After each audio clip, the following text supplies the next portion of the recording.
Hi, welcome. Jamaican Girl TV here. I was just coming from church and I just got like a flashback, a memory. Yes, of when I went to get my citizenship, my naturalization citizenship as American citizen.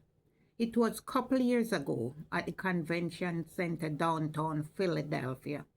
And oh my God, it was a joy. It was a joy deep down in my soul. I can feel it. I can feel it. I can feel it. Yes, it was a joy to become a United States citizen. You understand? And we went in and they have us sing, I'm proud to be an American. And man, I was overwhelmed singing the song. Yes. And then they have us do the paperwork. So it is a pleasure to be a United States citizen. You know, one of them things, the joy, just the joy that you felt. That is just what I'm sharing with you. There's a joy in it. Okay? So thank you for listening. Bye.